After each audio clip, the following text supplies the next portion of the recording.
I'm Adnan Mahmutovic, and this is Love and Its Discontents podcast. It is a great pleasure to welcome Filip Holm, who is an expert in Sufism. He has a master's degree in religious studies from Södertörn, College of Södertörn in Stockholm. And he has a wonderful channel, a podcast called Let's Talk Religion. On YouTube, and I could not recommend it more. And it's just such a wonderful podcast on all kinds of religious matters. Lots of introductions into different religions, different different branches of the big religions, for instance. But then also some really cool. Kind of sometimes marginal stuff that is really popular, like the Book of the Damned, or the book of what is it called, Filip? You had this show on this amazing old book. You're talking about the Shams al-Ma'arif? Shams al-Ma'arif, yes. Yeah. Yes. The most dangerous book in the world. The most dangerous book in the world, yes. I definitely recommend that one, yeah. Such an interesting way of approaching these things. So, Filip, welcome to Love and Its Discontents. Thank you so much. It's my pleasure to be here, and thank you so much for inviting me and for the kind introduction. Oh, absolutely. So we'll talk Sufism. So specifically, obviously, it is a particular way of understanding Islam as a religion, and this is really your expertise. So I think we'll just start there. What is Sufism, and what is the role of love in Sufism? Right. It's difficult to try to summarize Sufism, of course. I think you said it pretty well. It's a certain way of understanding Islam. It's often called Islamic mysticism, and there are certain problems with that way of phrasing it, but I think that could be a good sort of starting point, at least, to understand kind of what it is. It's not a branch of Islam. Many people assume it's a branch like it's Sunni, Shia, and Sufi. That's not the case. Rather, it's a kind of, I sometimes call it a tendency within Islam, or, like you said, a certain way of understanding Islam. Some people say it's the spiritual aspect of Islam, or a certain science of Islam. So just like you have fiqh, or jurisprudence, Islamic law, how to understand, how to practice, how to live in society. You have theology, kalam, intellectuals trying to understand God and the Quran. You have Sufism, or tasawwuf, as it's called in Arabic, which is basically,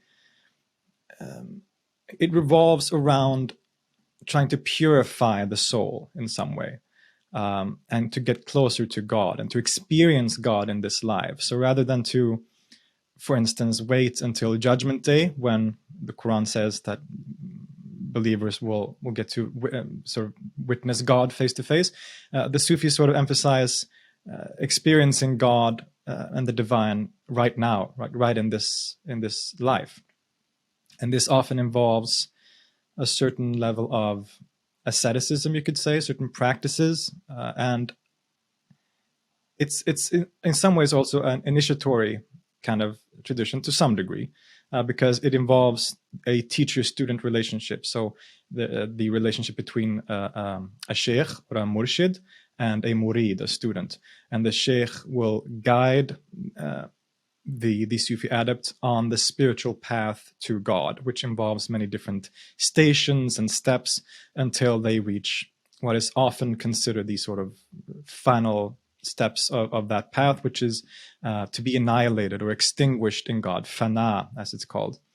And then the actually last step is usually baqa, which is subsisting in God, sort of returning to the world, but with a newfound understanding. So in very broad strokes, that's the sort of general characteristics of Sufism. So it's a I don't like to use the word spiritual, but it's, just to generalize, it's kind of like a spiritual aspect of Islam that involves a spiritual path to intimacy and experience of God.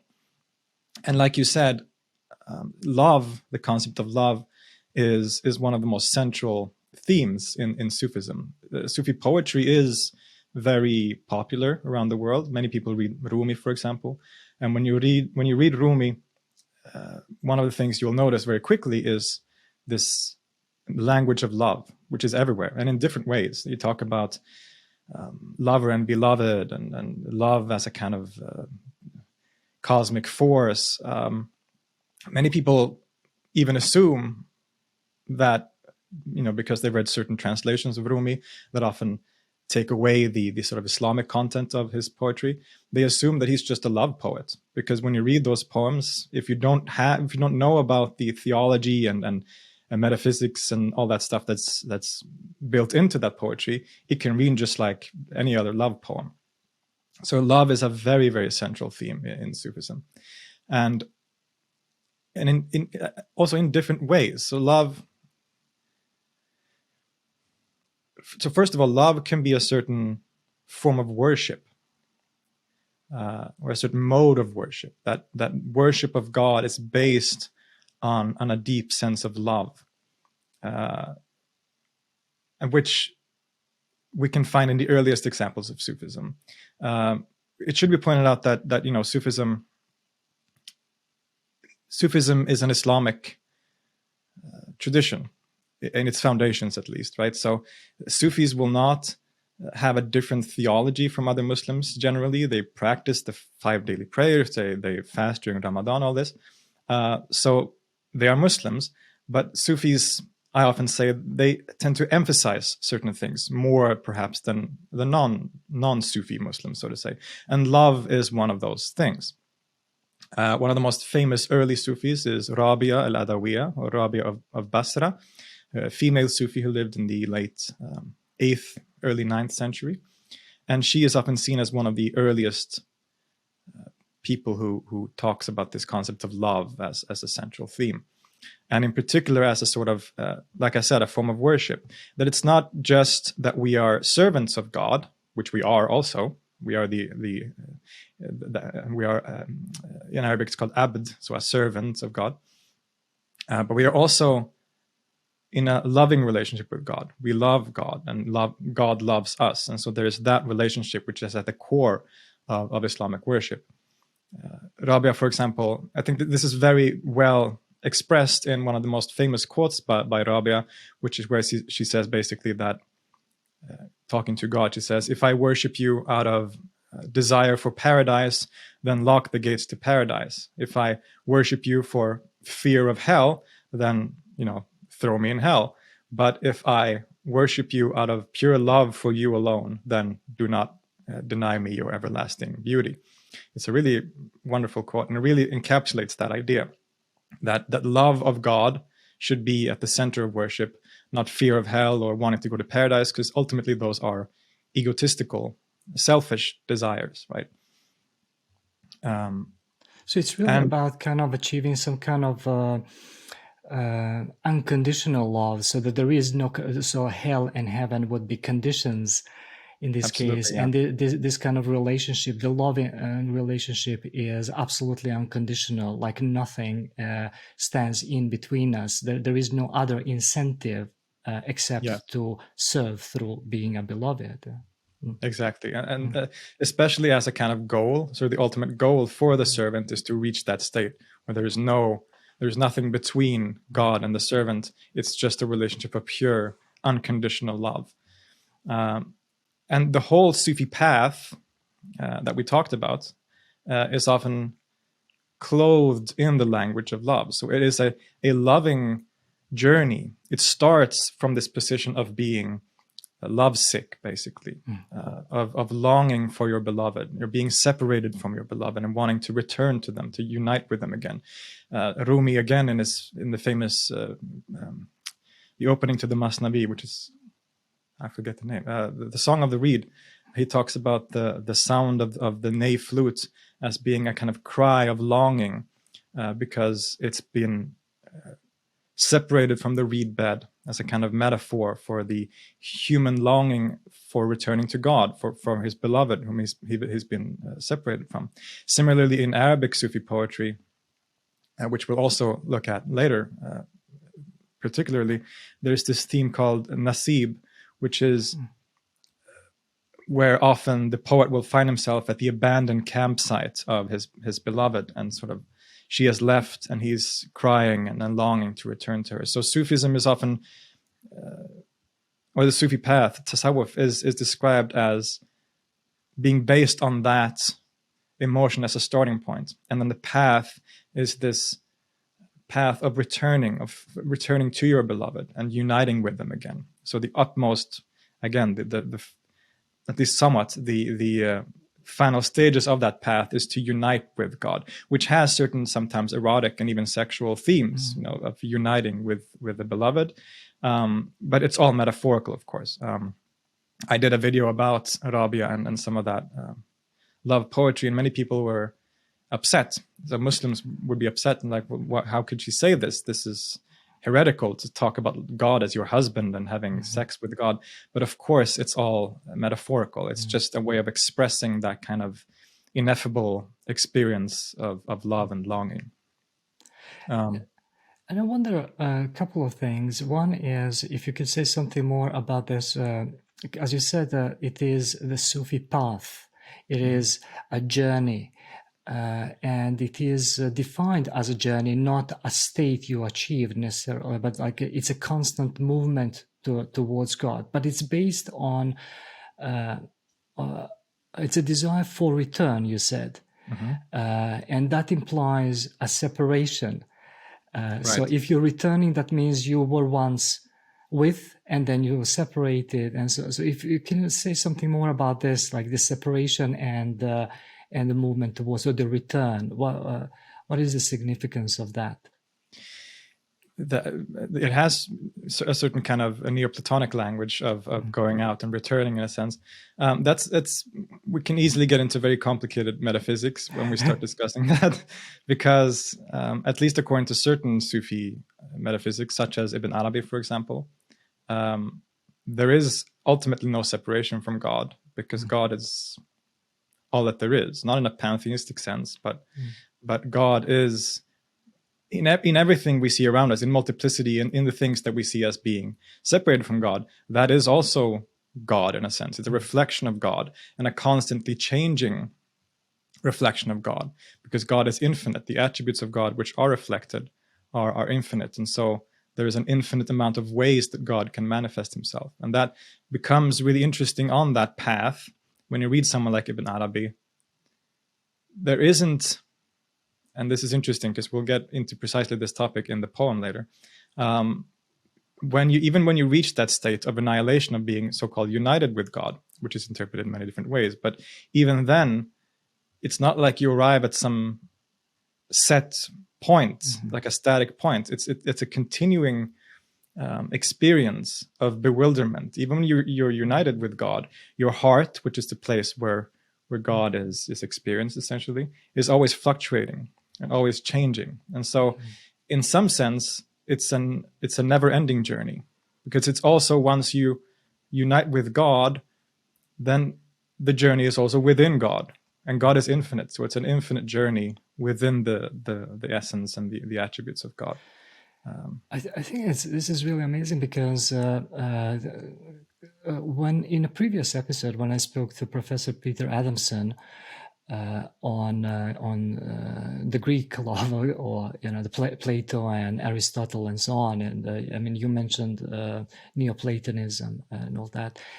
We spoke about the desire for, which is based on this notion that human beings lack something, and they need to fulfill that, and they need to join with that missing part, and that love is defined as this kind of desire for that which is missing in us, or that which we are striving for. So it's that desire. And in this discussion, Peter said that, okay, well, once let's say in the afterlife, or in this life, as you say, if you have this fana, if you have this joining or unity, it seems like, oh, well, now you got it. Now you no longer have desire. But the way you explain it is like it's a continuous path. It's a relation to God. So it goes on indefinitely or Yes. infinitely. Absolutely. And like I said, even what you say, fana, which is this idea of annihilation or being extinguished in God, that's, even though that's considered like a high point of the spiritual path, there's a step after that, like I mentioned earlier, which is baqa, which is often translated as subsisting in God.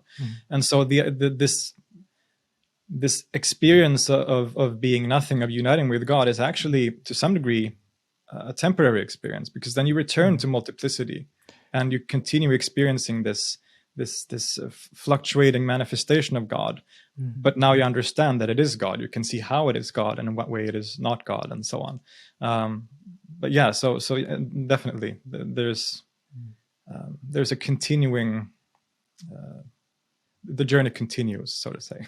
Indeed. I wonder if this is related to that saying. I think it's probably called Hadith Qudsi, that it's one of those strong, really strong hadith where God is supposed to have said about kind of his relationship to human beings, that it goes something like this in English: when I love him, I am the hearing with which he hears, the eyesight with which he sees, the hand with which he holds, and the foot with which he walks. Yes. I think that's probably connected. Yeah. A very commonly used hadith in Sufism in particular, because it expresses exactly that idea, and also that aspect of love, because God says, when he practices, I don't remember the exact quote, but it's when he practices supererogatory prayers. I think he says, when he loves me. And anyway, when I love him, like you said, I become. So it's this relationship of love also baked into that hadith. So it really, it has it all, so to say. It really does. It really kind of it's almost like a short poem in itself. Yeah. The way it describes this relationships that's why it's so very effective. And there is a Quranic verse where this is from Surah 5 and Ayah 54, where it says, "He loves them and they love him." Yeah. So that is like the core, perhaps, of that relationship. It's a loving relationship. Yes, the whole, all of reality, in a certain sense, is based on love. So that's when we get to the sort of deepest meaning of love in Sufism, the sort of metaphysical meaning of love, which is that God, and another hadith Qudsi, which is, God says in this hadith, I was a hidden treasure and I love to be known. So I created the world that I might be known. And literally in the Arabic, it's fahbabtu, I loved to be known. It's not just a nice English translation. It actually has the word, he literally says, I love to be known. And so the reason he creates the world is based on this movement of love.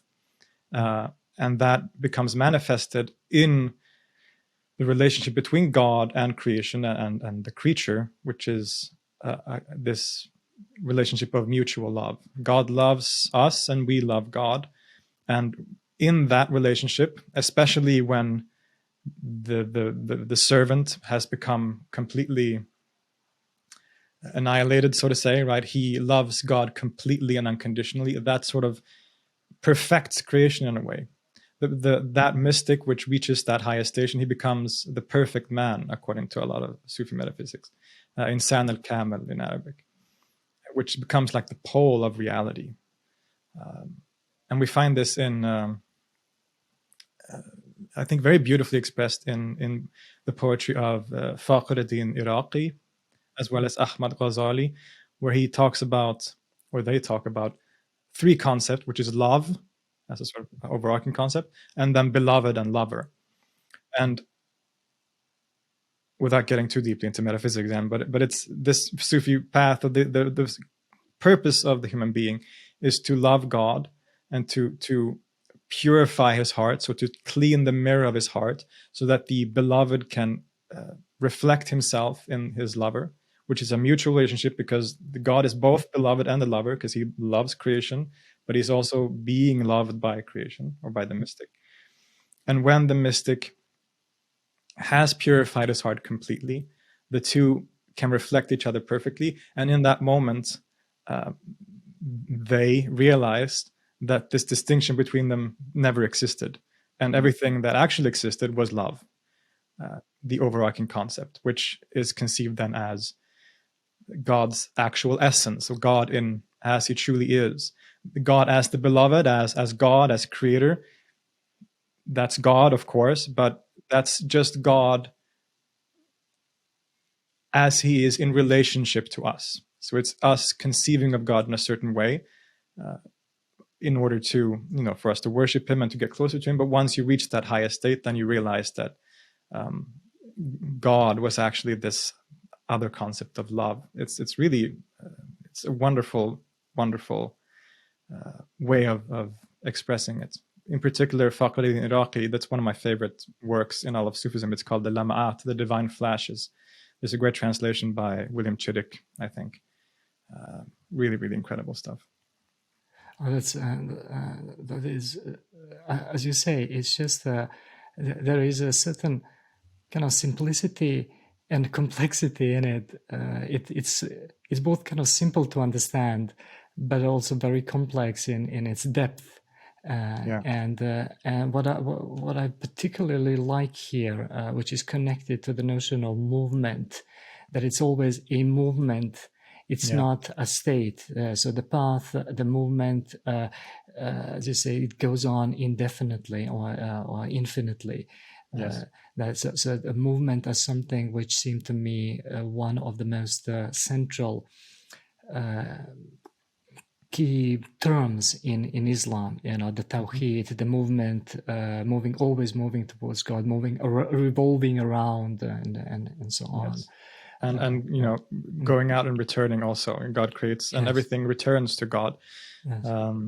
Ibn Araby talks about the reality as being created continuously, always at every moment being created anew, and he uses this language of breath, that God breathes the world into existence and then it comes back in, just like you breathe in and out, and this happens continuously at every instant. And it's so natural. I mean, it's such it's one of those things which you don't think about, breathing. You just have to do it, and it's it's not like, oh, now I need to breathe. Sometimes you have those situations like I need to, I have to remember to breathe. That means that you are not in the state of naturally being. Right. Something's wrong with you, obviously. What you said about God and the creatures, and it's in a sense it's like everything that exists is a lover of God, right? Yeah.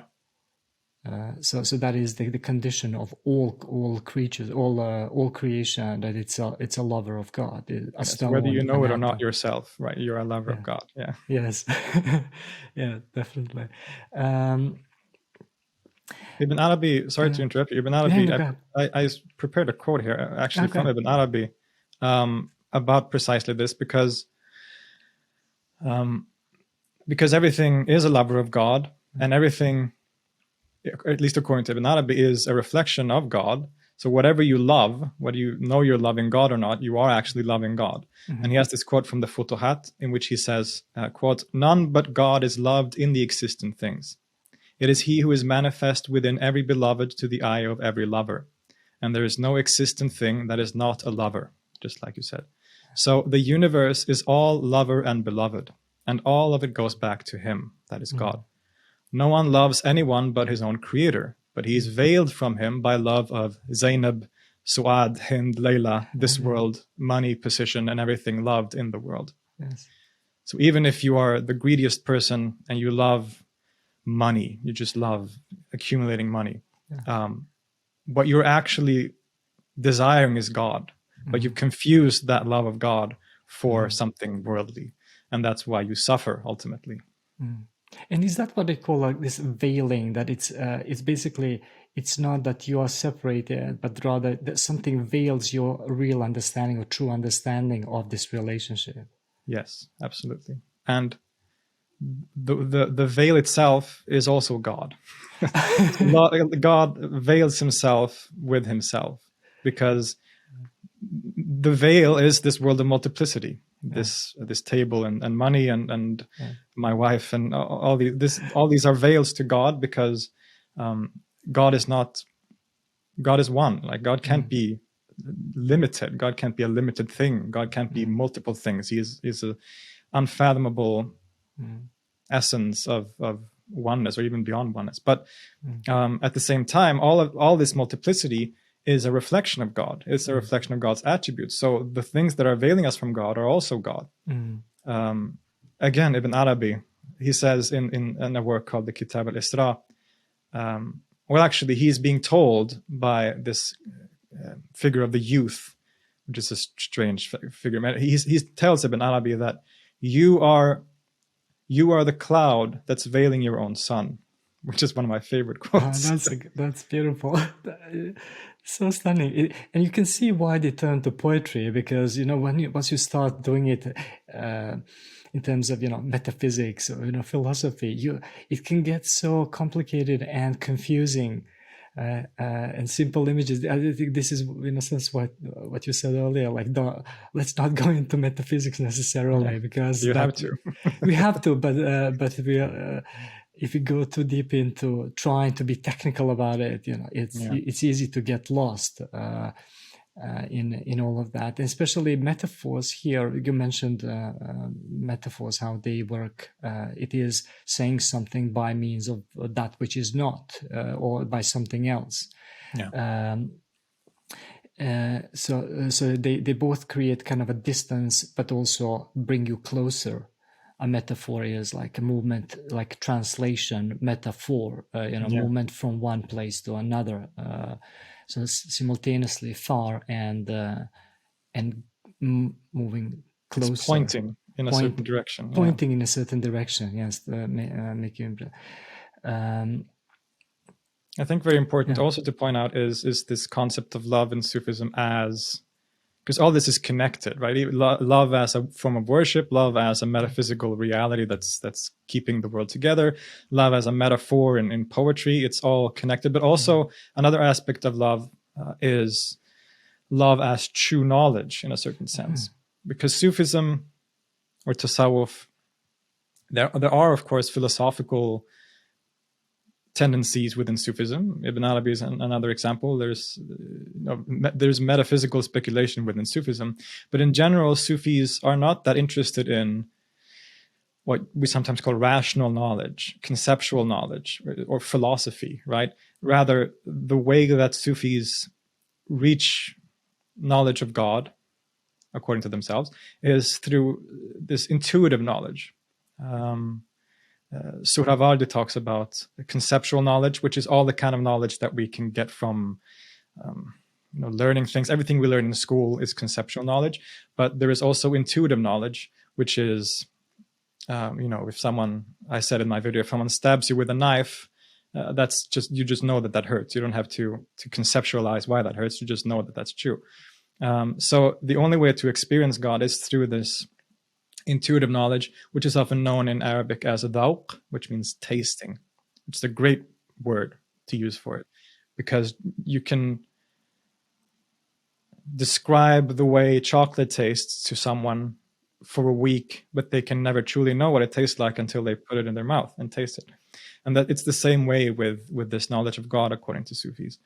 And love, especially in poetry, love becomes a kind of metaphor for that kind of knowledge too, because love, if you've ever been in love, it's really difficult to conceptualize what that feeling is like. It's a very strange thing. And so love becomes a way for many poets to talk about that kind of intuitive knowledge as love, both as the movement towards God, but that love, which is that movement, is also the knowledge. It is the knowledge of God that you can have. Which is, if you read poetry again, you can often hear Sufis talk about wine and being intoxicated from wine. That wine is usually a metaphor for the intoxication of love, of this feeling of love that just completely sends you into madness from longing, just like Majnun went mad for Layla. Ibn al-Farid has a famous poem called the Khamriya, the wine ode, which is just this sort of praising of wine and talking about how the intoxication of wine is the most wonderful thing. But what it actually talks about is, of course, love of God and how that can intoxicate. And that intoxication is the state which Sufis sort of aim towards. That's what they want to achieve, because that's where that knowledge can be found. Why do you think they wanted to use the metaphor of intoxication rather than ecstasy? Of course, ecstasy is a kind of intoxication as well, but ecstasy, like I mean, in the Greek, like ekstase, like being outside yourself, beyond yourself, or beside yourself. In a sense, that's a madness, but you are no longer yourself, but kind of annihilate your own ego or your selfhood in order to. And yes, intoxication does make you feel kind of out of control of yourself, right? But just that kind of choice of intoxication over ecstasy for me is interesting. Sure, yeah, it's a good point actually. I haven't considered the sort of difference, the different connotations of using those two words. They are sometimes used interchangeably, I would say, in much of this literature. Sufis talk about wajd, which is basically ecstasy, right? Yes. Interestingly, also sort of the root of that word is connected to wujud, which means both to find and it means existence. Yes. And wajd is ecstasy, is also connected to sort of finding, perhaps finding reality, and you know, you can go on all day with the grammatical aspects of that, but yeah, that's an interesting point actually, because intoxication seems to me that intoxication has this, like something enters you and makes you into something. Like it implies that you something in a sense, whether you do it willingly or someone does it to you, that you are taken over by another substance. So it is a little bit like this madness, as you know, Majnun, being possessed in a way by love. Yes, yeah. And it can lead to the sort of, that intoxication can lead to fana. One of my favorite poets, Abul Hasan al-Shushtari, he says, he has a poem. Hold on one second.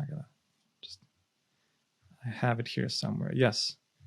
In Arabic, he says, "Nashrab bikas al-hamiya wa minni aqbal ilayya wallayya nashaq biniya," which is, I drink from the goblet, and from myself I come closer to myself. In myself, it is myself I love. So this is a perfect example of that theme of wine and intoxication as sort of leading to that. Also, here he's talking from the position of having been annihilated. So he has collapsed the difference between himself and his beloved. So from this intoxication, he comes closer to himself, and he realizes that what I loved was actually myself all along. And one thing which you mentioned, especially earlier when you talked about Rabia, I didn't know you got these comments. I usually don't read the comments, but I understand, especially from a certain kind of mundane kind of point of view, where you are into religion. So this distinction between religion and faith. Religion as like everyday practice of faith, and so deen and iman in Islam. The distinction between deen as religion and iman as believing or faith is really important. So I wonder, like what. Maybe you could say something about that. How did Sufis use those two or that distinction, or those two terms, are they more into like iman, or what about deen, or how do they? Is it a balanced thing, or? That's a very good question. So usually, at least as far as I understand it, deen, which is often translated as religion, refers more so to sort of the common practices of religion. There's a famous hadith where Muhammad meets the angel Gabriel, and he asks, is it the angel that asks, what is Islam? Which in this case could be, I guess, equivalent to deen. And then he asks, what is ihsan? Ihsan is also an important word in Sufism, which is sort of seeing God everywhere. But anyway, and iman is more so the sort of inner faith, is usually translated as faith. Sufis have always very much emphasized that there can be no Sufism, there can be no inner purification or any of this that we've talked about without also the outer practices of the religion, of following the Sharia, the Islamic law. Of course, there are exceptions to this, especially today. There are more universalist Sufi groups and so on. But in general, that is one of the things that are emphasized the most when you read Sufi writings also, is that, you know, they emphasize that we are Muslims. We have to, in order for us to make any progress on the spiritual path, we have to follow Islamic law. We have to pray 5 times a day. We have to fast and give to charity. We have to maybe dress modestly. All these things that are aspects of Islamic law. Sometimes a metaphor is used of someone going out on a boat into the ocean and looking for a pearl at the bottom of the ocean. The boat represents the Sharia, so the practices of religion, which you have to sort of be based in order for even to survive and get out onto the ocean. The oars, which you use to move, represents the tariqah, which is a word usually meaning like the Sufi path, the Sufi, or it literally means path. And then you dive into the ocean. And then there are 2 concepts, one called ma'rifah, which means knowledge, and another called haqiqah. And they sometimes differ here, but one of them, usually ma'rifah, means your sort of knowledge of where to find this pearl. Maybe today we could use, like, ma'rifah could be like goggles you can use, you can see underwater. And then haqiqah, which is truth, like ultimate truth, God and all this. That's the pearl that you find. So you need all these aspects. You need the Sharia, you need the tariqah, the Sufi path, you need ma'rifah, knowledge, Gnostic knowledge, sometimes translated, in order to find the truth. So all those are key to this whole process. And I suppose that's something that people tend to forget, especially when Sufi poetry became popularized and translated, and we know of the kind of the removal of Islam from some of it, especially these kinds of things, that they are complete in that, because I suppose for them to introduce anything additional without or kind of disregarding from that which they believe is the command of God would be to disregard from the lover.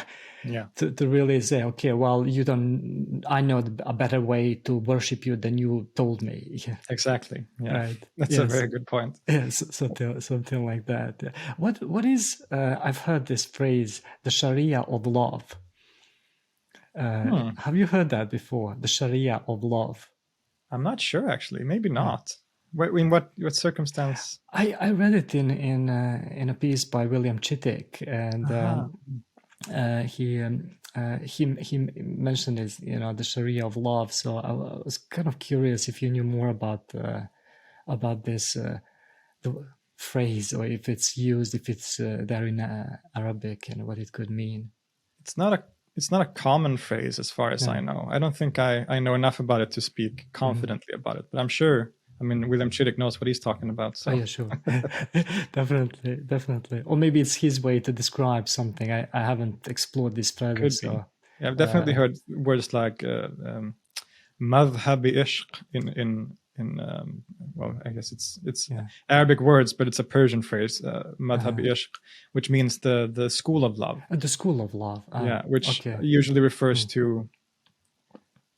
So even though all of Sufism has love as an important concept, some Sufis and schools of Sufism have emphasized love even more. Poets like Rumi and Rabia Yes. and Ahmad Ghazali and sometimes Yes. Ibn Arabi. And so sometimes they are grouped together as this school of love, the Oh, I see. madhabi ishq. I see.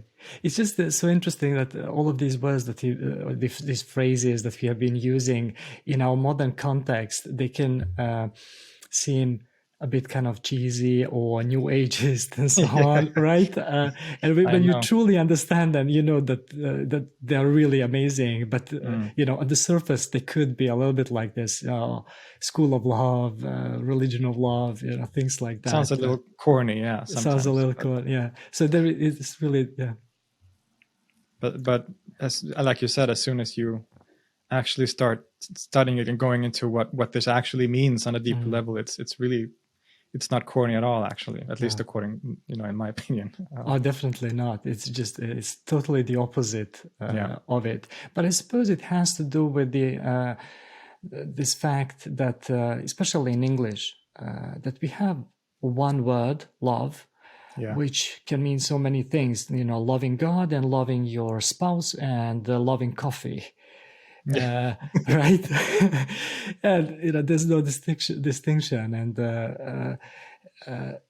so it's almost like, you know, the word love itself has become so commodified, and it's pretty much sold. You know, you love your Nike shoes, and there's love in an ad for your Nike shoes, which really takes so much from it, right? I know. Yeah. It's such a profound concept Yeah. and experience, like experiencing a true love for Yes. for a spouse or for your. I don't have children, but I assume that's an incredibly strong experience. So it's sad to see it being commodified in that way. I mean, Valentine's Day is coming up in a few days here. Indeed. Which, I mean, love it. I mean, I don't mind people sending each other nice letters, but it's the whole commercialized aspect of it kind of takes away a bit of the. It sure does. And as you say, I mean, right now we are kind of experiencing this huge loss of life in Turkey. When we are doing this interview, there has been an earthquake. So much life is lost. But then you see this kind of love in so many of those images when they save people, when they save these babies after 4 or 5 days, and you know, and taking care of them. So that there's such depth and greatness of kind of love in these moments. They are worth so much. So, and when we talk about love as you know, are there different words that they use, like the way, for instance, the Greeks would have different words? Are there different words in Arabic and among the Sufis, in Islam, like to distinguish different types of love, perhaps, or different relationships? Absolutely, yeah. The most common word for love, or sort of general, perhaps, concept or word is hub, which, you know, it's love in the most general sense. That can mean, you can use it in a variety of ways. There is also mahabba, which comes from the same root, but it's more. It's sort of, it has more movement in it, sort of active. It means sometimes like loving kindness, perhaps, loving your neighbor and loving, you know, giving to the poor, that kind of love. Then there is a word which is very popular in Sufism, which is ishq. Comes from Arabic root ashaqa, and that usually means something like passionate love. That's the kind of love that Majnun felt for Layla, right? It's I could be wrong, but I think the roots originally means something like to cling to something. It comes from like the vines on a tree that cling to the tree, and so it usually connotates this incredibly strong, passionate, sometimes even erotic love, which, as we said, is very important in Sufism. Madhab-i ishq, for example, the school of love, uses that.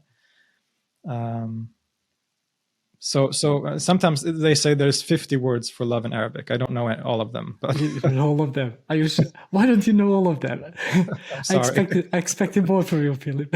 There's a great movie by Nasser Khamir, a Tunisian, I think, filmmaker, called The Ring of the Dove. It's named after a work by Ibn Hazm, but the whole premise is that the main character is trying to find all the 50 words for love.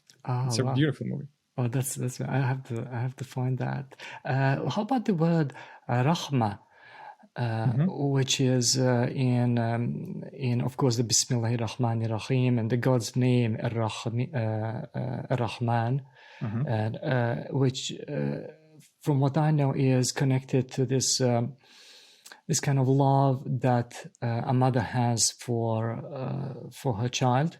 Yeah. Rahma being the womb. Yeah, it's connected to the womb. Yes. So, I mean, how is that? Is that used much in Sufism at all, or how? It is, yeah. In Ibn Araby, I know Ibn Araby best, and I've noticed that a lot in his works. Rahma is the sort of, it gets confusing because he uses many different terms to refer to the same thing. So he uses rahma basically as a synonym for love sometimes. The main aspect of creation. So he talks about creation as the nafas rahman, right? The breath of the All-Merciful, which has this word rahma. So creation is based primarily. So God has all these attributes, infinite attributes, all these names, 99 names in the Quran, and Ar-Rahman is one of them. And to a certain extent, Ibn Arabi would say that the attribute of mercy is the attribute of God that is primarily responsible for creation. And that has a bunch of connotations, that everything that is created is essentially good. Because it's created from love. And again, going back to that metaphysical principle that everything is created based on this principle of love, and everything is made of love in a certain sense. That also sounds a little corny when we say it, yes, but it's not. It's just this, I think I've heard that it's probably hadith where it is said that that God gave 100th part of his rahmah, or his mercy, or his love to the mothers. So just kind of comparing to like how much love in his relationship to the creation is. So if a mother would die for her child, or go to extreme lengths to protect it, for instance, or to care for it, and so on. So God is like 100, at least 100 times greater than that, or more, has more rahmah than that. That's incredible. Yeah. So I always think about that because it's just sometimes as a parent, or just a human being, and in your relationships with others, when you're thinking about these things, and a lot of times that is toned down, but this is like one of the greatest qualities you can have. Again, I'm not a parent yet, God willing, but God willing. I've had a similar, it's not the same, but I've worked as a teacher previously, and I've talked about this a lot in my videos. People are sick of me talking about my teacher job, but it was so profound for me because it really was this feeling of complete unconditional love for the kids. So they were like 11, 12, just this rahma, I guess, like this feeling of caring, and just I would do anything for those kids, and that was an overwhelming. I didn't know I could feel that way. It was an overwhelming feeling at the time, and that was really profound, almost like an awakening to me. I can feel this way. Like, if I love my wife, obviously to death, but it's a different kind of love. It is, yeah. So because of that experience, the whole concept of love has taken on a much sort of it's a very significant part of my life at this point, because I've gotten to experience a very profound sense of love in precisely that kind of way that we're talking about, that kind of rahma, that caring love, almost like a mother. Again, I don't want to like claim that I have felt the same love that a mother feels for her child, because I obviously haven't, but maybe like a tiny bit of that, and that was incredible. Absolutely. So at least the same kind of love or relationship. And I could not agree more with this. I mean, I've been teaching for 15 years, and it's not even like getting to know students and learning to love them. Like from day one, that is the feeling I have.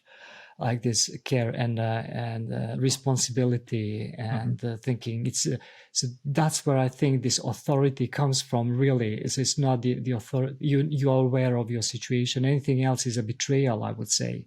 Yeah, definitely. So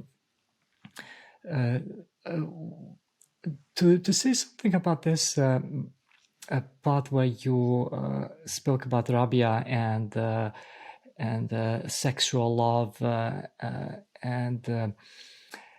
that expressing a relationship to God in sexual terms or erotic terms, or the eros. Of course, we know that the Greeks would definitely separate philia, friendship, love, from eros, and so on. And I think we would too. But this reminded me of the story of Joseph.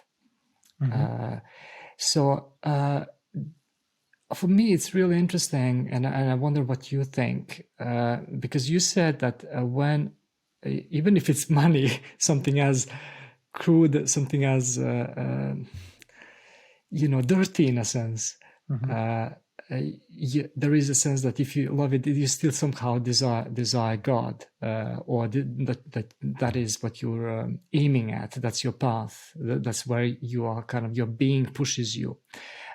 So we know from the story of Joseph that he is supposed to be extremely attractive.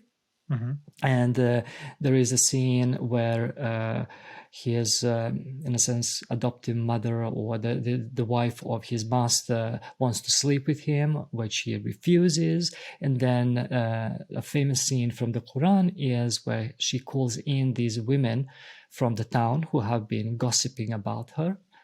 And they see Joseph, and they are all holding knives, and they cut themselves. And they at the mere sight of him, and they say, "Oh well, this is not a human being; this is an angel." So for me, this is so interesting, because at the same time, so you wonder, how beautiful is he? I mean, in terms of male beauty, I was like, how beautiful can he be?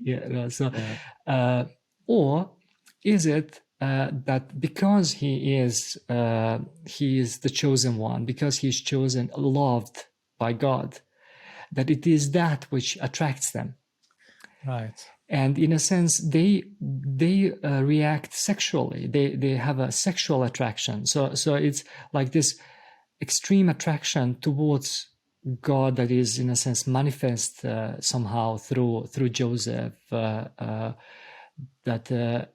there is that sexual aspect to it, that it can be described in sexual terms. It doesn't mean, in crude words, like in any crude way that's about, sex, but the sexual attraction itself is just a manifestation, just as intoxication we talked about earlier. So you would say, okay, well, that's haram or something like that. But in this situation, this reaction basically just shows this extreme kind of movement or attraction to that which you desire. Right, because he has been chosen by God, he sort of reflects beauty in a stronger way, perhaps, which can explain that maybe unreasonably strong reaction. The Sufis, definitely there's a erotic and sexual aspect, metaphorically, of course, in some of the poetry. They tend to be careful with expressing that to forthrightly or too obviously. It's this idea of union. If we talk about like actual sexual metaphor, but again, there's often talk. They speak about a beautiful woman, perhaps, and they describe her beautiful features as again like a metaphor for or as a reflection of God's beauty, because God is beauty itself. God is the beautiful, and any beauty in the world reflects God. And there is a practice in Sufism that has been, it's one of the more criticized by some, which is this practice of gazing upon beautiful faces, in which Sufis would sometimes sit in the marketplace and they would look at usually beautiful boys, young boys, as a sort of way, and there is a sexual aspect to that, a sexual attraction. It can also be a woman, but usually women would be at least somewhat covered up to a larger degree. But that can be a sort of spiritual practice, because you see in the beauty of that face or that person is a reflection of the beauty of God. So you need to have the right perspective on it, of course. You don't get caught up in just this person is beautiful.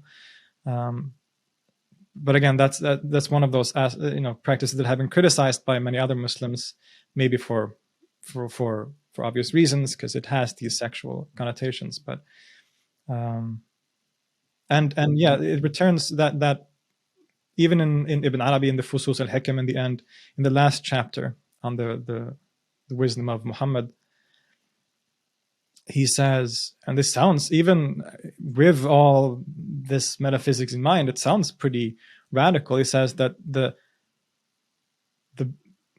I don't remember the exact quote, but he essentially says that the best way to experience God, or the purest way to experience God, is through a woman, is through even like a sexual act with a woman to a certain degree, because it somehow reflects many things, and everything in creation is based on this relationship between feminine and masculine coming together to create something new. And so it reminds us of like some aspects of Shaivism, like tantric Shaivism, where the sexual act becomes a sort of reflection and metaphor of a higher reality, and of a sort of union between even a union between the mystic and God through that sexual act. But again, I don't want to misrepresent Ibn Araby. It's a difficult topic, but it definitely is. You can see how easy it is to kind of slide, between something deep and being a perv. Yeah, right. exactly. Yes. So it's a fine line between these two. I think I've read somewhere that making love is an act of ibadah as well. So I don't take my word for it. I think I've read it somewhere. Like making love to your wife, someone you love, that it's a form of ibadah, very or possible. worship. Yeah. Because even though Sufism includes a certain amount of asceticism, mm-hmm. it's rarely celibate. Like there's an emphasis on having a family, and so the sex itself is never seen as dirty in the same way that it is in Christianity, for example. Mm-hmm. And so someone like Ibn Arabi can take that and turn it into something spiritually uplifting, at least in a symbolic and sort of in terms of the imagery and the language of it.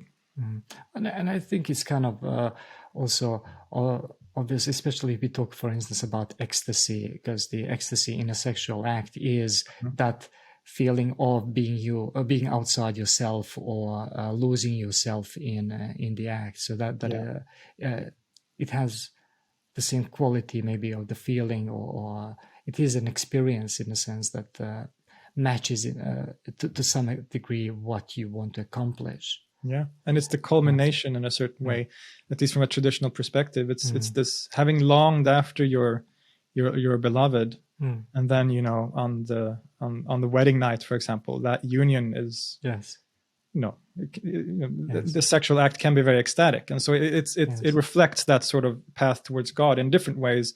That union on the wedding night is a similarly ecstatic experience as being united with God at the end of the spiritual path. Yes, and you probably know this much better. Who was it that said that or described God as a shy bride? You know, the lifting of the veil of the bride, and was it Rabia? No, who? No, that I've seen wasn't that her. in many different poems. I don't know if Right? I can If answer it's a with a recurring particular theme, person. isn't it? Yeah, yeah, Yes, it's one of those tropes which probably permeates many. definitely. The veiled bride. Again, that thing Yeah. of being veiled, and the veil Yes. is God himself, and Yes. lifting the veil and being completely enraptured by the beauty. Yeah. You just love the physicality of it. It's as you said in the beginning, it is a spiritual path, but there is this, you never abandon that kind of physical rootedness in the world. It's not like overcoming your body necessarily. Right. It's like you are in the world practicing, and that's why they would not be ascetics in this way, you know, and avoid sex or, you know, things like that. Can I ask you something about this the relationship of the Sufis to the Prophet Muhammad? I mean, there are obviously there is an ayah in the Quran where it says, and I found it here. It says, "If you love God, follow me. God will love you and forgive your sins, and God is forgiving and merciful." So here we have Hub and Rahma, and that's from the Quran. And then there is this famous hadith also, which I found, which goes something like this: "None of you have faith until I am more beloved to him than his children, his father, and all of the people." So so I wonder if Sufism addresses this love for the Prophet as, you know, the mercy of God, as Habibullah, you know, the ultimate beloved of God, the one who is chosen to be, you know, he's called literally the lover of God. You know? So if there is something in Sufism about this and how they relate to it and how they think about it. The Prophet Muhammad is central in Sufism because, you know, again, following the Sunnah of the Prophet as the perfect example is a key feature of the Sharia. But the Prophet also, in certain Sufi metaphysics in particular, becomes a central, almost like, again, I don't want to misrepresent anything, but it's almost like a cosmic principle in a certain way. They talk about Muhammad, again, as you said, Habibullah, as the beloved of God. He is the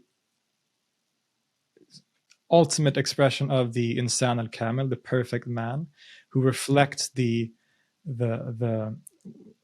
what's referred to as the haqiqa Muhammadiyya, the Muhammadan reality, which is kind of logos principle upon which God creates the world. And the historical figure of Muhammad is the sort of perfect manifestation of that. And so Muhammad is one of the most recurring themes also in Sufi poetry. I've been reading a lot by another female Sufi poet called Aisha al-Ba'uniya, who lived in the 16th century, and she has a long collection of poetry. I can't remember what it's called, but the majority almost of those poems are dedicated to the Prophet Muhammad. So, and it, you know, but that can also differ. In some areas and regions and places, he's not as emphasized, whereas in others he is. There is, particularly in North African, Western North African, Morocco, and so on, there's talk about the Tariqa Muhammadiyya, and there it is very much emphasized. Muhammad as a kind of, not just as a person to emulate, but also as this perfect reflection of everything that you aspire to be, and a reflection of this higher reality of the Muhammadan reality, and so on, the logos principle. Muhammad enough can't be said about how important a role he plays in Sufism. But it's really so they don't mix it up. They don't go like to some kind of worship of Muhammad or something like that. You know, they really know the distinction between what it means to love God and be the beloved of God, and looking at Muhammad as perhaps a template or yeah.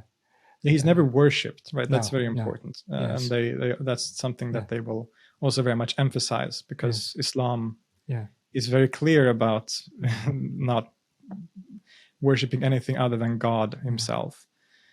And so there can be intermediaries, according to most Sufis at least. You can have an intermediary between yourself and God, such as the prophets or sometimes the saints, but they are very careful to not sort of fall into actual worship of a human being, including the prophet. Even though he represents this higher metaphysical principle, it's not the same as Jesus being the word of God in Christianity. Even though it sounds similar when you say it, it's actually quite different in many ways.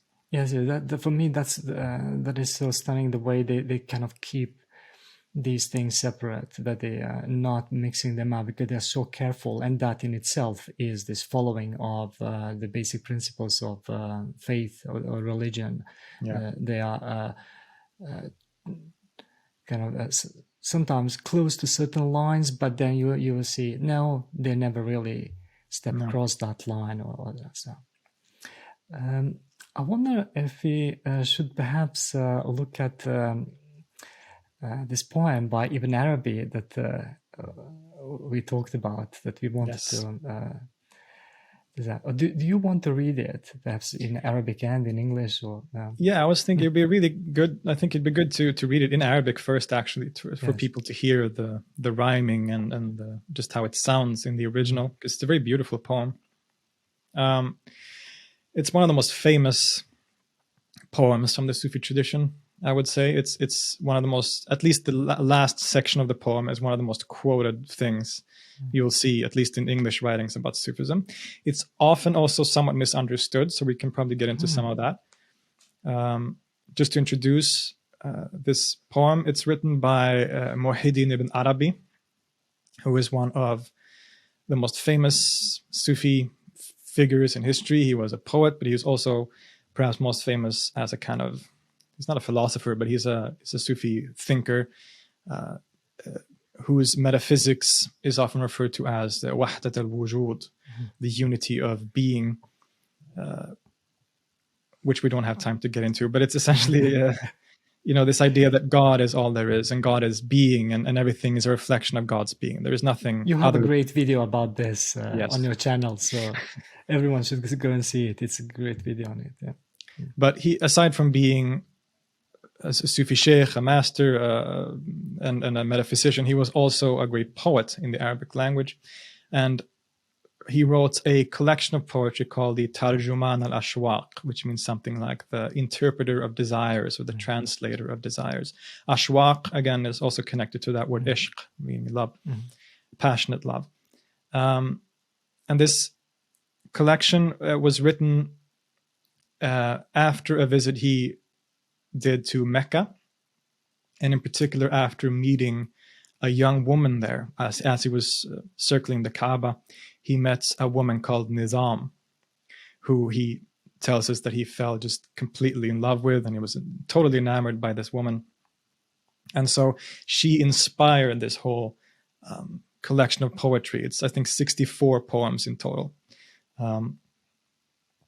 And it's all love poetry, so it's perfect for our discussion today, right? It's all love poetry, and you can't really find, in terms of the doctrine of wahdat al-wujud, you can't really find much of that in these poems.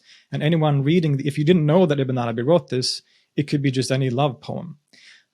Luckily, or well, to some degree luckily, he was very much criticized by some for this collection when it came out, because they were like, what are you doing? This is just a collection of erotic poems. Like, and then so he wrote a commentary in which he explained that no, it's all about God. Of course, Nizam was the sort of muse, you could say, arguably, but it's all related to Sufism and Islam and spirituality in different ways. And so this poem is poem 11 in this collection, the most famous and maybe central poem. It's in a meter, a poetic meter called tawil, which means long. And I'll try to read it in a certain way that you'll hear the rhythm. And it's a qasida, which is a monorhyme. So it rhymes on the same letter. In this case, it's ani, so it's kasra. It's a noon with a kasra. That's the rhyme in each line. And so I'll try to read it in Arabic first. Excuse my pronunciation. I'll do my best, and then I'll translate. So I'm using this excellent work by Michael Sells. It's a pretty recent translation, came out just 2 years ago. So this is the poem in Arabic. ألا يا حمامة الأراكة والباني ترفقنا لا تضعفن بالشجو أشجاني ترفقنا لا تظهرنا بالنوح والبكاء خفي الصبابات ومكنون أحزاني أطاره عند السلي وبالضحى بحنتي مشتاق وأنتي حماني تناوحت الأرواح في غيضة الغدا فمالت بأفنان إلي فأفناني وجاءت من الشوق المبره والجوى ومن طرف البلوى إلي بأفناني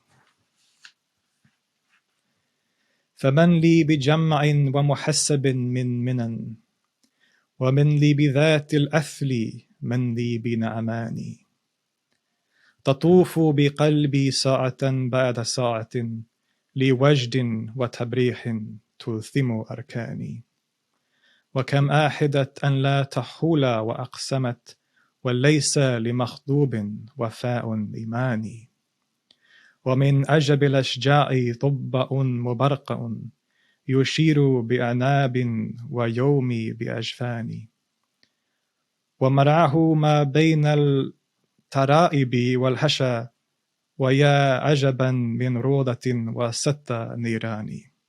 And here comes this most famous part of the poem, in which he changes the meter and the rhythm of it.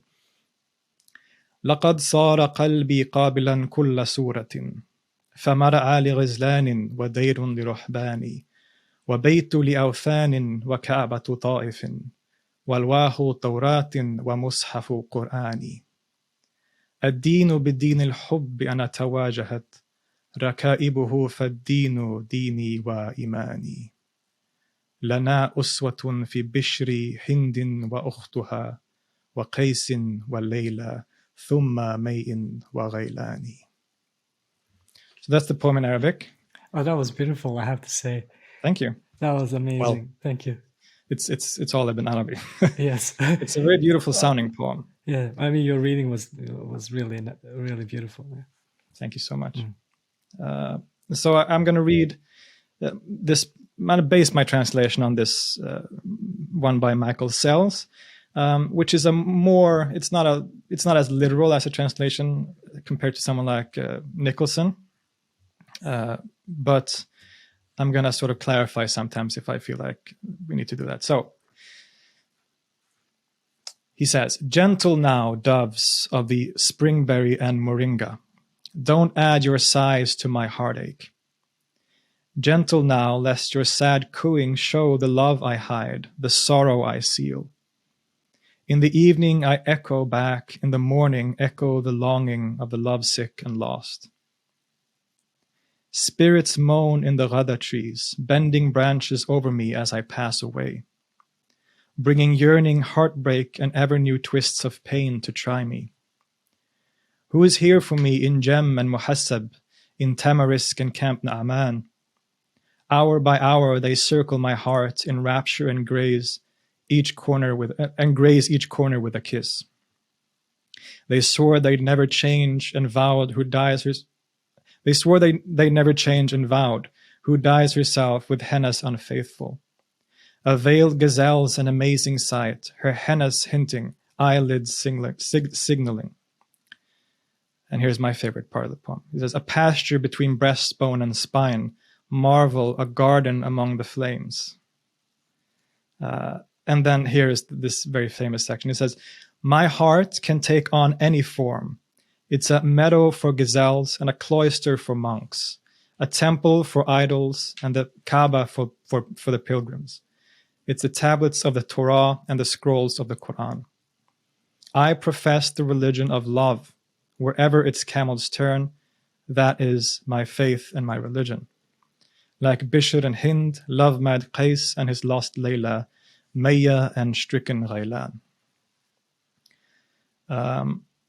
It's incredible. It's an incredible poem. And there's a lot going on here if you sort of know your Sufism. Do you want to just get into?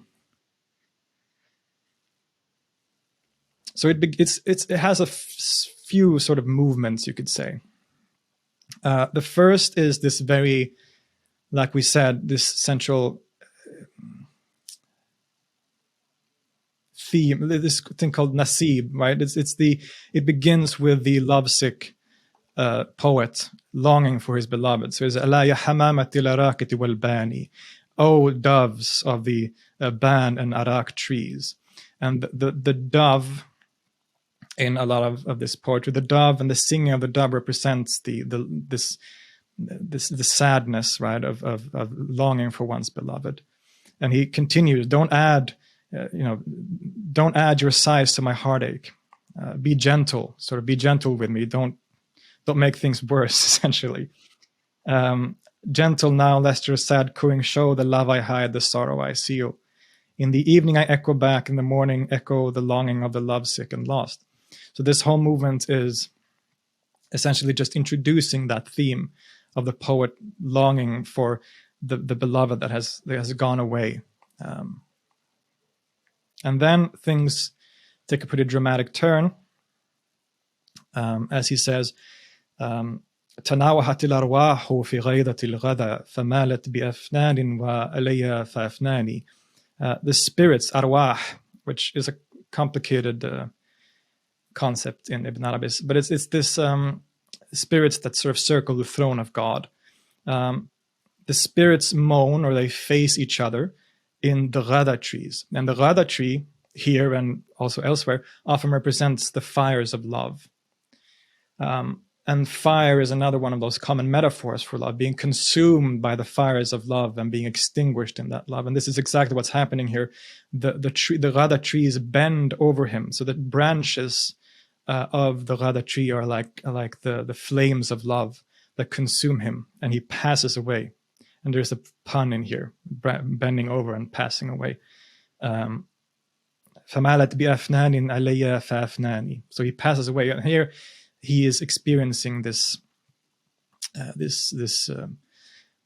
annihilation, right? That is so common in Sufism. So he has been annihilated in God.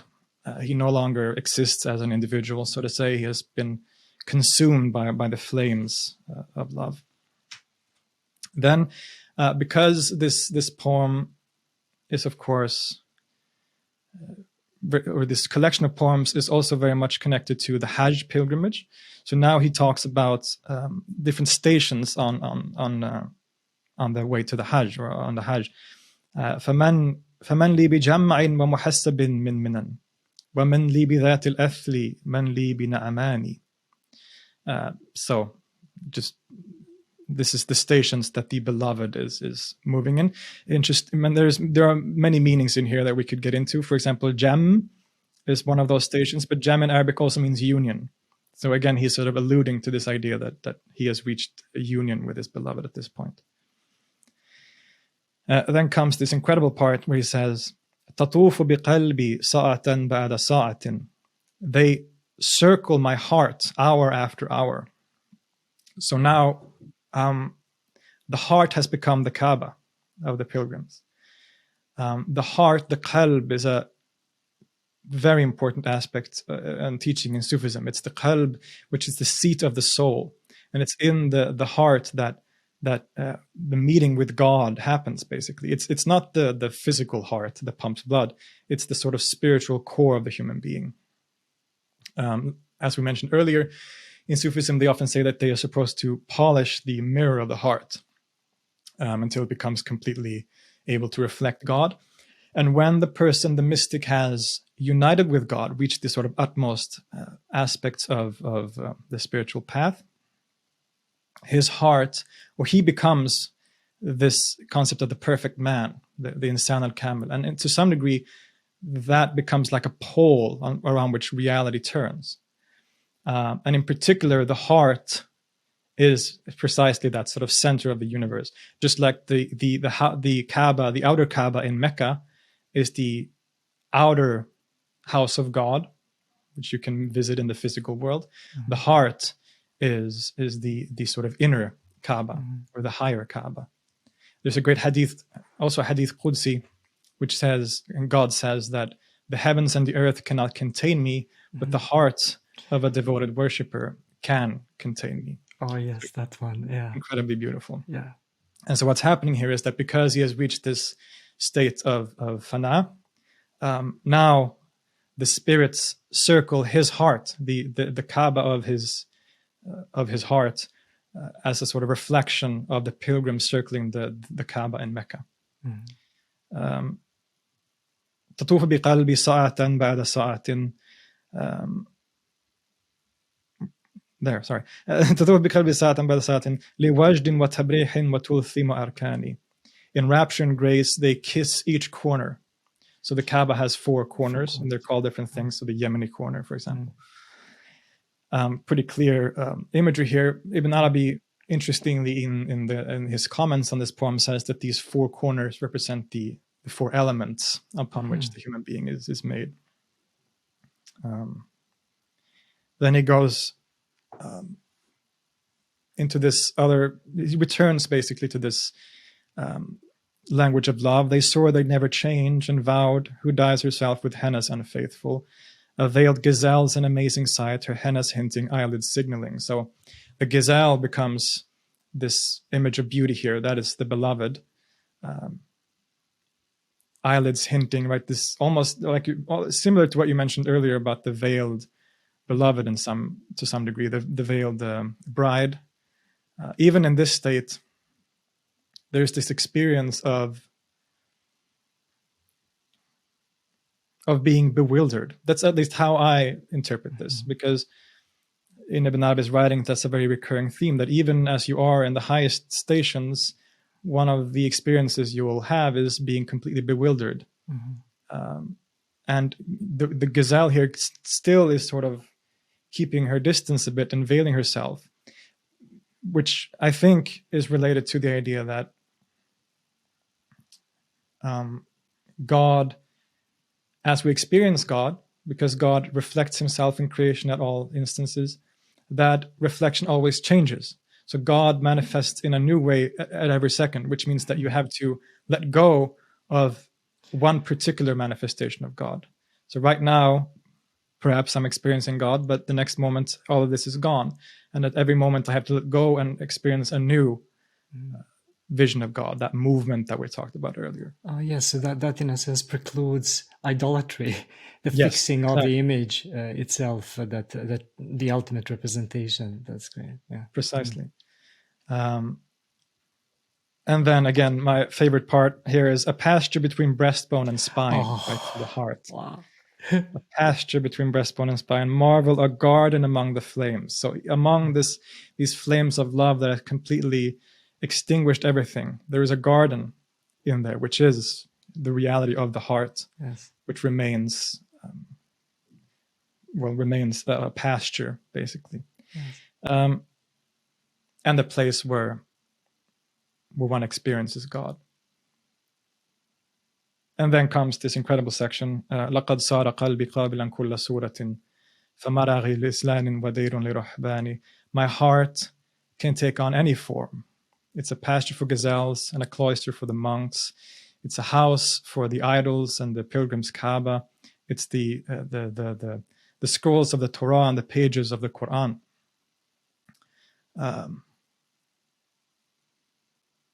The heart, in this case, is always fluctuating, like we said. So he's continuing the same theme that we just discussed here, right? So the heart is always changing, both the heart itself and the different things that it the forms that it takes on, but also the things in which the mystic sees God. My heart can take on any form. That is, I can see God, or God is present to me in all of these things, in a pasture for the gazelles, in the cloister for the monks, in the house of the idols, as long as that's understood in the correct way, and so on, right? God is everywhere. There's nowhere where God is not. So any form in which he manifests himself, I can see him in, and my heart takes on any form. This is often, this part of the poem is somewhat misunderstood as some sort of pluralistic or universalist notion. Yes, especially as he continues and says, "I follow the religion of love. Wherever it's camels take me, that's my religion and my faith." Many people interpret this as meaning that he's sort of neglecting the Islam as the particularly true religion, which he's not doing. He's speaking from this experience of having reached union with God and seeing God in every manifestation, in every form. And that following the religion of love sort of just encapsulates everything that we've talked about today. The religion of love is Islam to a certain degree. It's following the sunnah of the Prophet Muhammad, which includes this movement of love towards God, this longing and this path towards God, understanding that everything is based on love. But it never neglects the very important aspect of following the Sharia and the Sunnah of the Prophet and being and praying. And even as you have been annihilated, you still have to pray. You still have to follow all these laws. Exactly. So he's not some universalist hippie here, even though it's still incredibly beautiful. Yes. And also, I follow the religion of love. It means all these things, but that also includes, of course, a sense of love for all things, like for your fellow human being and for fellow creatures. That is a necessary result of following this path and understanding love in this way. But it's not, like I said, it's not a universalist message in that way. Oh, definitely not. It's going back to that idea that I cannot hate anything because God loves everything equally. So that's the first principle of God loving the atom or a mosquito as much as me.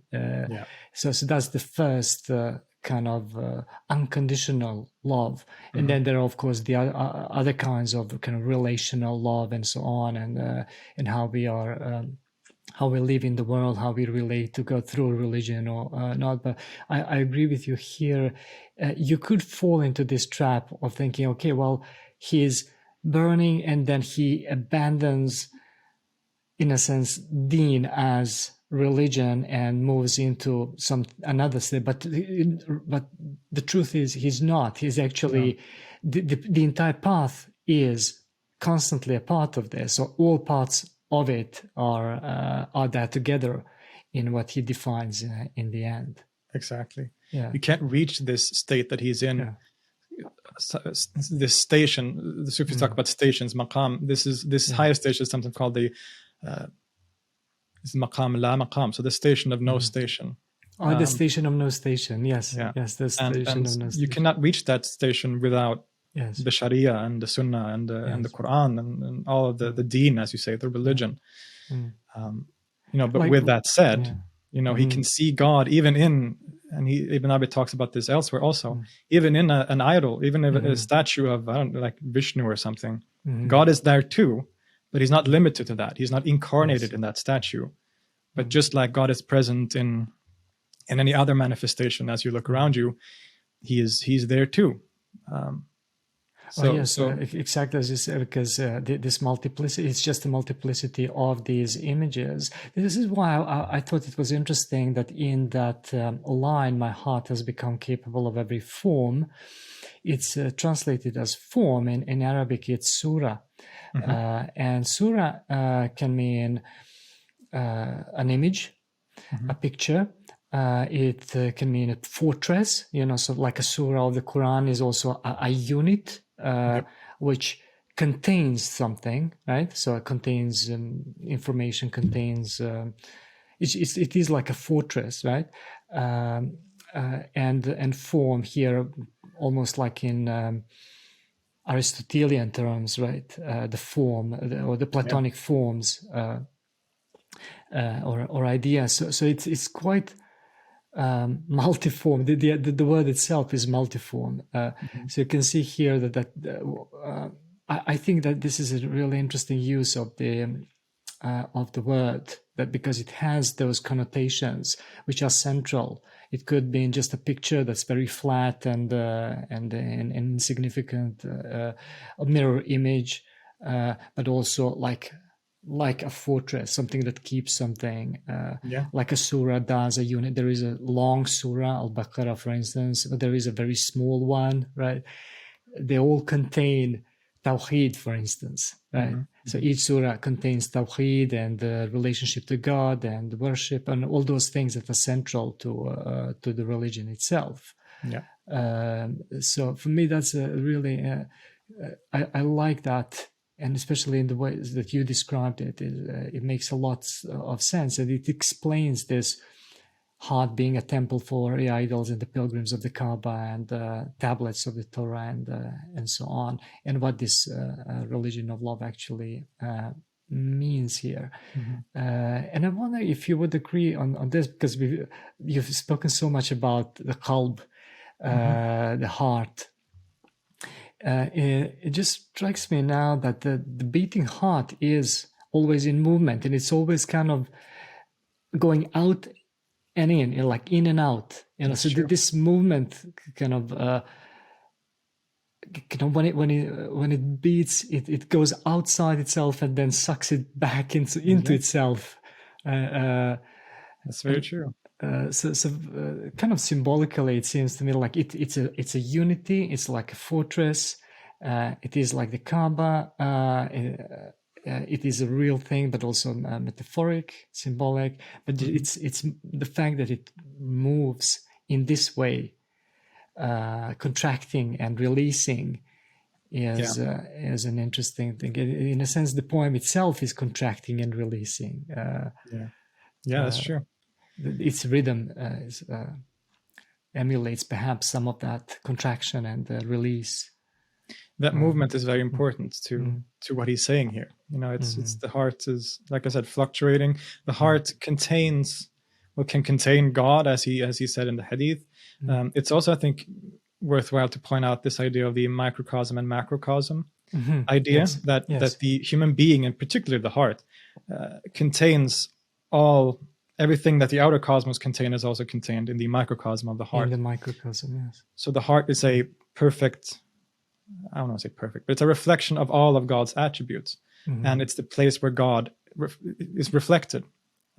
And so all of these forms that the heart takes are these continuing reflections of God, visions of God. So it's both a sort of outer and inner, at least how I read it.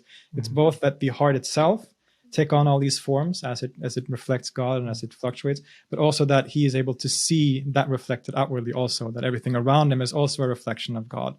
And it's also always changing, just like the heart is. So there's a lot going on in these. A station that's no station, a place that's no space. As you said earlier, the heart can contain God, but no space can. And that I think is a beautiful way to end, and not end because the movement goes on, but to wrap up our conversation on this. And I enjoyed this so much, Filip. I loved it so much. If I may say,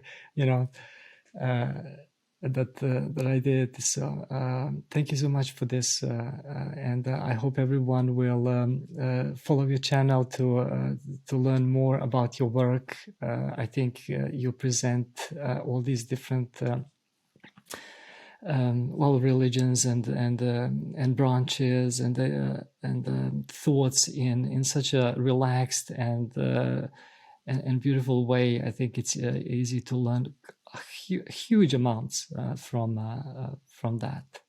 Thank you so much. That's very kind of you. I appreciate that. And thank you so much for having me on. It was wonderful. It was a lovely conversation. I love talking about this stuff. And I have to say, I think your project is such a great, I think it's such a great project, and I wish you all the success. And it was my pleasure to be, it's one of your first guests, right? Yeah, and I was really like, I wasn't sure that people would accept to be on the show as it only started, and you have so many followers. But thank you so much for the kind words. I hope that because this comes from a place of love. It comes from me teaching on the love for 15 years. So it's really amazing. Absolutely. Thank you so much for inviting me. Thank you.